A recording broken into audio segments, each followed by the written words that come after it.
Então, nessa questão 94, a primeira coisa que vocês precisam fazer é ler o enunciado. Então, ali, em caso de um indivíduo com hipoglicemia, ou seja, com aí uma falta aí de glicose, o hormônio citado que atua no catabolismo induzirá o organismo a. Então, se você já saber qual é o hormônio que atua aí no catabolismo, você nem precisa ler o texto. Mas caso você não saiba, você pode aí procurar no texto. Então, ali quando ele fala que no fígado a insulina atua como hormônio com ação anabólica, enquanto o glucagon tem ação catabólica. Então, você já sabe que quem atua no catabolismo é o glucagon. E o que ele faz?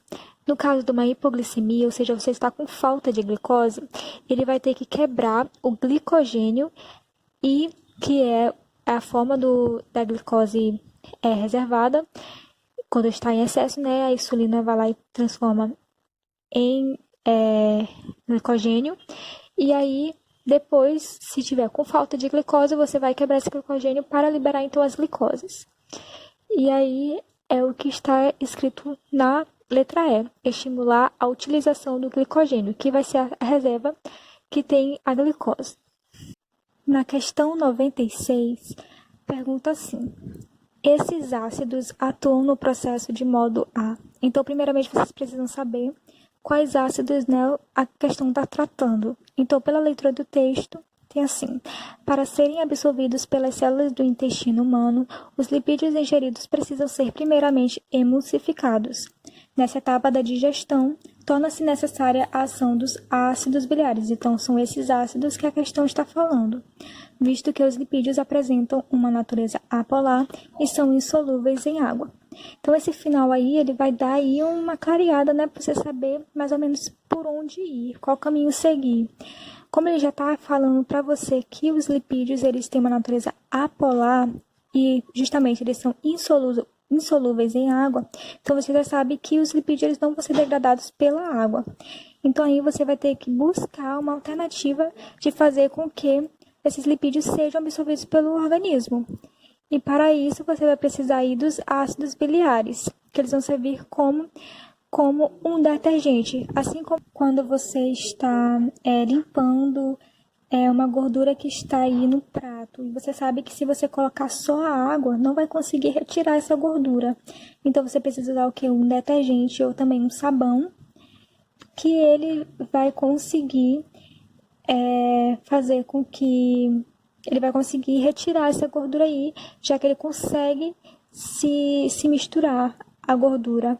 Então, o ácido biliar ele vai servir dessa mesma forma. Quando ele vai emulsificar os lipídios, né, que geralmente é a gordura da carne, por exemplo, ele vai servir aí de uma forma a tentar se ligar a esse lipídio e conseguir degradá-lo.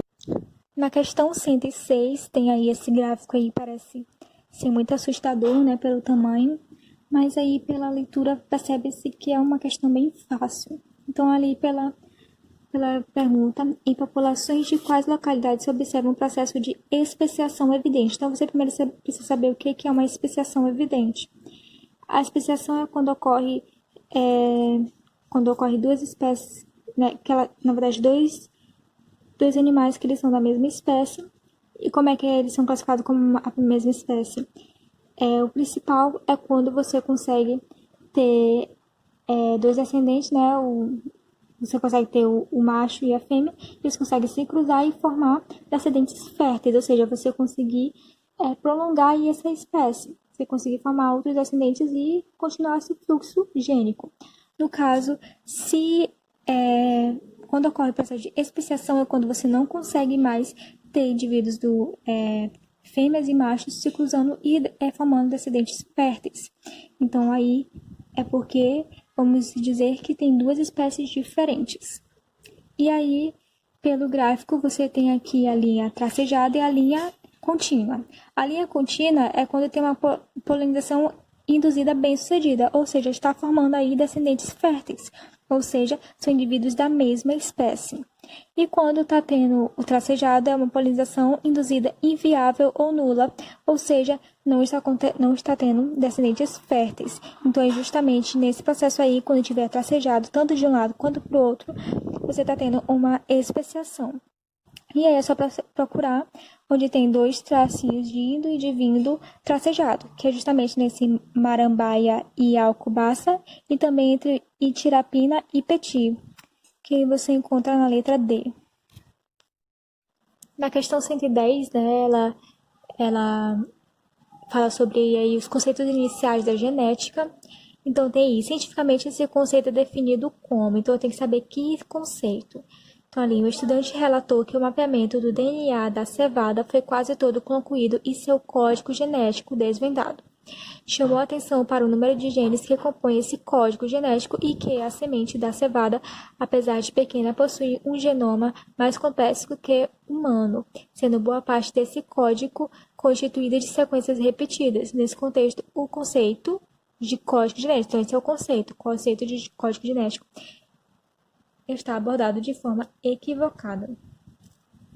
Então, o que seria aquele código genético? Então, o código como, por exemplo, tem código Morse, o código linguístico, o código do computador. Também temos um código no nosso gene, nossa genética, né? E ele justamente é quando você tem trincas e você consegue ter essa leitura de trincas e formar aí proteínas, formar aminoácidos, uma cadeia de aminoácidos que forma aí a proteína. Então é justamente isso, um código seria aquela trinca que vai formar, que aí então o RNA e o DNA conseguem ler aquela trinca e formar aí um aminoácido correspondente. Então, a resposta correta seria a letra A, trincas de nucleotídeos que codificam os aminoácidos. Na questão 111 tem assim: a estratégia evolutiva que resulta em polinização mais eficiente quando essa depende do vento é o. Então aí essa questão trata de uma polinização pelo vento. E aí se você saber logo do conteúdo, você nem precisa ler o texto, né? A polinização ela acontece aí quando a parte masculina, o gameta masculino, ele entra na parte feminina, né? Então é quando o pólen que está aí na antera, a parte masculina, consegue entrar no estigma, que é a parte feminina, e encontrar o óvulo lá embaixo, né? No ovário. Então, aqui, pelas alternativas, letra A, diminuição do cálice. O cálice, ele vai ser aí o conjunto das sépalas, que é essa parte aí que está embaixo. Então, isso não tem nada a ver com essa presença do vento, né, que vai estar balançando aí essa flor e fazendo com que o pólen consiga voar e poder chegar até o estigma, né? Então não tem nada a ver. Letra B, alongamento do ovário. Também não tem nada a ver com o alongamento do ovário, na verdade até poderia piorar, porque seria mais difícil do gameta, do pólen, né, conseguir chegar naquela altura, né, se for muito alongado. Letra C, disponibilização do néctar. Gente, tanto a letra C quanto a letra D, a intensificação da cor das pétalas, são mais favoráveis para animais, né, insetos, que é uma coisa tanto de gosto, né, aquela questão do néctar, quanto da cor, que é visual. E nenhuma dessas duas vai ser beneficiada pelo vento, porque o vento não vai ter essa percepção, né? Então, só o que sobra mesmo é a letra E, que é o aumento do número de estames. Os estames onde é a parte masculina, onde vai estar o pólen. Então, se eu tiver um aumento desse número de estames, eu vou conseguir, o vento ele vai conseguir balançar esses estames e aí eu vou ter maior facilidade na polinização. Então, ficamos com a alternativa letra E. Na questão 113 tem assim: nesse caso, o uso dessas leveduras modificadas objetivo. Então, tem que ler o texto, né? Então, tem assim: companhias que fabricam jeans usam cloro para o clareamento, seguido de lavagem. Algumas estão substituindo o cloro por substâncias ambientalmente mais seguras, como os peróxidos, que podem ser degradados por enzimas chamadas peroxidases.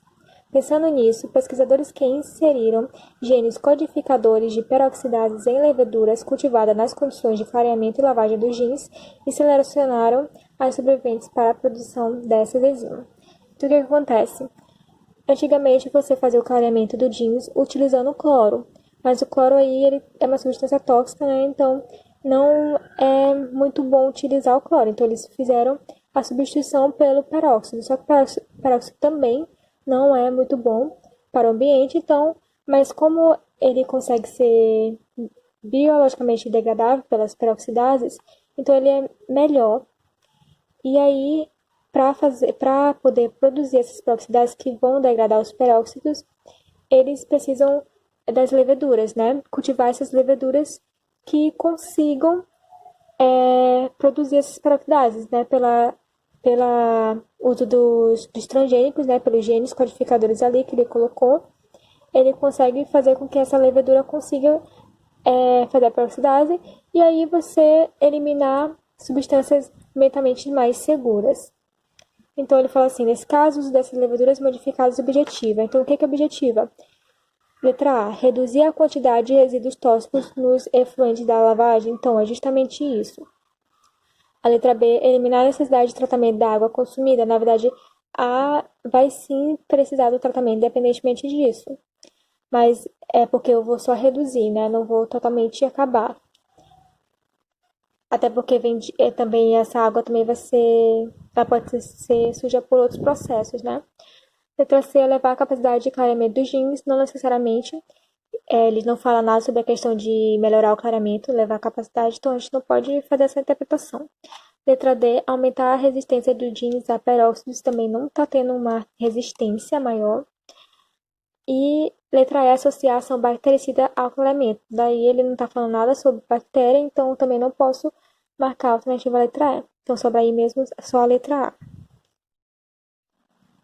Na questão 117 tem assim, qual linhagem deve ser escolhida pelo pesquisador? Então, precisa saber que linhagem é essa, né, que ele quer. Pelo texto tem assim, o nível metabólico de uma célula pode ser determinado pela taxa de síntese de RNAs e proteínas, processos dependentes de energia. Essa diferença na taxa de síntese de biomoléculas é refletida na abundância e características morfológicas dos componentes celulares. Em uma empresa de produção de hormônios proteicos a partir do cultivo de células animais, um pesquisador deseja selecionar uma linhagem com metabolismo de síntese mais elevado. Dentre as 5 esquematizadas na figura, aí ele quer saber qual aqui é melhor, né? Então ele quer ir uma linhagem com metabolismo de síntese mais elevado, ou seja, que tem aí bastante síntese de RNA e de proteína. Então, aí, bem aí pela legenda, tem mitocôndria, retículo plasmático rugoso, heterocromatina, eukromatina e um núcleo. Então, para você saber quem faz a síntese de RNA, quem faz a síntese de proteínas, é aí o retículo endoplasmático rugoso. E a mitocôndria, né, ela vai ser responsável aí pela respiração. Então, vai ser responsável por fazer a energia, né? Por dispor da energia. Então, a alternativa que você precisa pesquisar é uma célula em que você vai ter bastante mitocôndrias, que vai fazer a respiração, então vai liberar energia, vai dar energia à célula para que ela tenha essa síntese elevada, e o retículo endoplasmático rugoso, que vai estar aí responsável por fazer a síntese proteica. Então, você tem que procurar muito mitocôndria e muito retículo endoplasmático rugoso, que está aí na alternativa, na quarta, né? No exemplo 4, que é a alternativa letra D. Na questão 119 tem assim, o uso desses produtos pode auxiliar no controle da. Então aí você já observa que é uma questão sobre doenças. Ele está perguntando aí como posso controlar essa doença. E aí lá em cima tem assim, a utilização de extratos de origem natural tem recebido a atenção de pesquisadores em todo o mundo, principalmente nos países em desenvolvimento que são altamente acometidos por doenças infecciosas e parasitárias. Um bom exemplo dessa utilização são os produtos de origem botânica que combatem insetos. Então você já sabe que é uma doença aí transmitida por insetos. Aí temos aí letra A, esquistossomose. Esquistossomose, para quem não sabe, aí é conhecido como a barriga d'água, que é relacionada aí quando por um minto, né? E aí a forma que é transmitida, na verdade, é no lago, quando a pessoa entra no lago, né? E você tem as cercárias e do molusco, né? Que o molusco liberou. Então não tem nada a ver. A leptospirose, ela aí é por causa da urina dos ratos. A leishmaniose, tanto a visceral quanto a cutânea, elas são sim transmitidas por inseto, por isso que essa é a alternativa correta. Mas elas são as outras. A hanseníase, ela é uma doença bacteriosa, né? Bacteriose.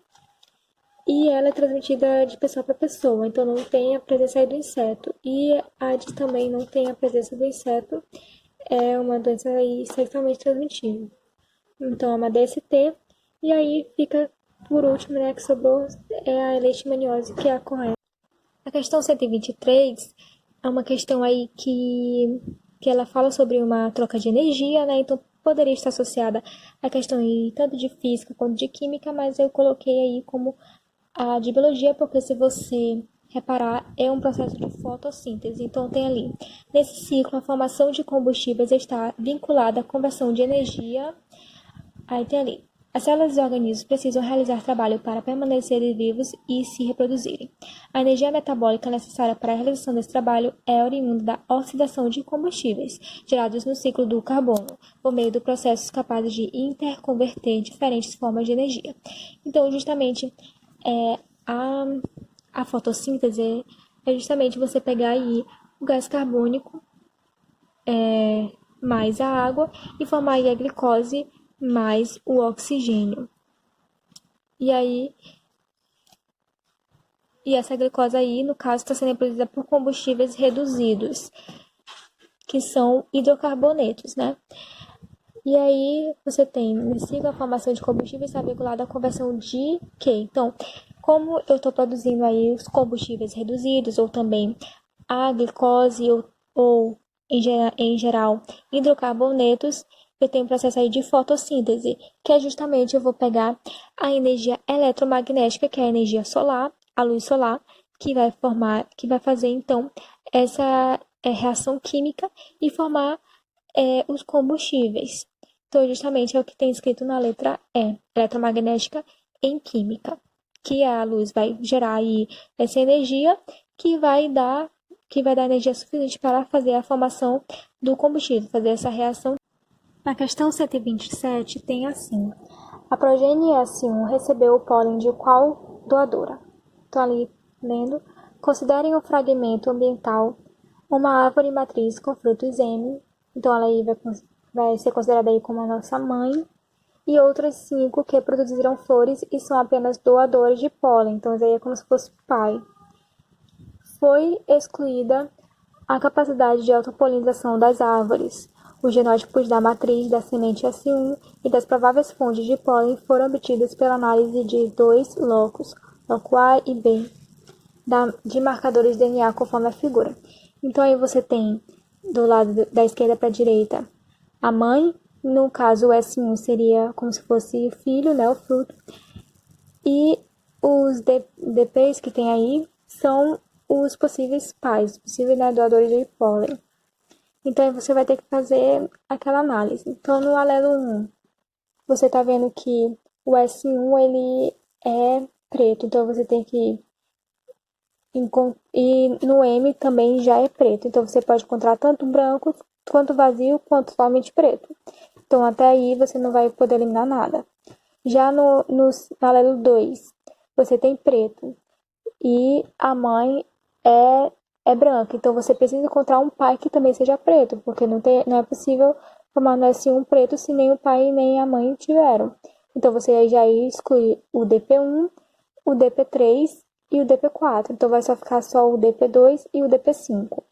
No alelo 3, você tem uma mãe tá escuro, né, e o S1 está vazio, então você vai ter que procurar um que esteja vazio. Então bem aí já excluiu o P2 e só quem sobra é o DP5. Então você já sabe aí que a resposta correta é a letra E, DP5. Na questão 133, tem assim: esse tipo de desenvolvimento está relacionado a um maior número de espécies em razão da. Então, precisa saber que desenvolvimento seria esse. Então, ali, insetos podem apresentar 3 tipos de desenvolvimento. Um deles, a holometabolia, desenvolvimento completo é constituído pelas fases de ovo, larva, pupa e adulto sexualmente maduro, que ocupam diversos hábitos. Os insetos com holometabolia pertencem às ordens mais numerosas em termos de espécies conhecidas. Então você tem que saber que como cada fase ela vai ter nichos diferentes, ou seja, vão ter alimentações diferentes, então não vai ter aí uma competição entre eles. Então isso vai ser favorável para essa espécie, né, e caracteriza aí então o maior número deles, né? Então são os mais numerosos em termos de espécies conhecidas. E aí, então, você vai ter que procurar uma coisa que esteja relacionada a isso, que tem na letra C, exploração de diferentes nichos, evitando a competição entre as fases da vida. Na questão 135, tem assim, de acordo com os argumentos de Haber, qual fenômeno teria provocado desequilíbrio no balanço do nitrogênio ligado? Então, aí, você precisa ler esse texto, mas eu vou ser um pouco mais rápido, então a resposta ela está ali no terceiro parágrafo onde tem assim: economias agrícolas basicamente mantêm o balanço do nitrogênio ligado. No entanto, com o advento da era industrial, os produtos do solo são levados de onde cresce a colheita para lugares distantes, onde são consumidos, fazendo com que o nitrogênio ligado não retorne à terra da qual foi retirado.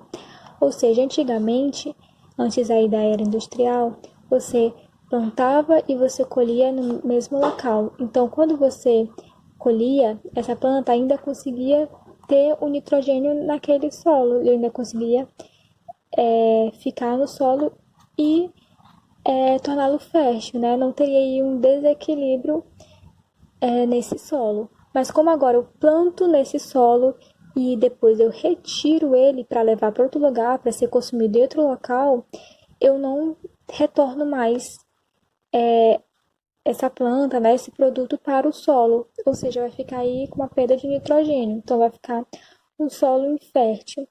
Então ele pergunta aí, qual fenômeno teria provocado, ou seja, qual foi a causa? Aí tem ali, o esgotamento das reservas de salitre no Chile.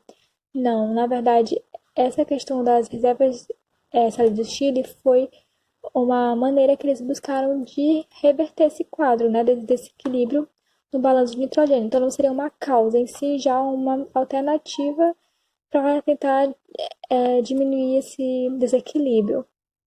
Aí a letra B, o aumento da exploração de carvão vegetal e carvão mineral, na verdade, teve sim esse aumento por causa da Revolução Industrial, mas ela não foi a causa diretamente desse balanço de nitrogênio. A letra C, a redução da fertilidade do solo nas economias agrícolas. Na verdade, isso aí estaria caracterizado mais como uma consequência. Então, desequilíbrio do nitrogênio, né? Porque tornar uma área infértil no caso, você desequilibrar aí os nutrientes dela. Então, desequilibrar o nitrogênio, você vai favorecer, né, como uma consequência, a redução da fertilidade.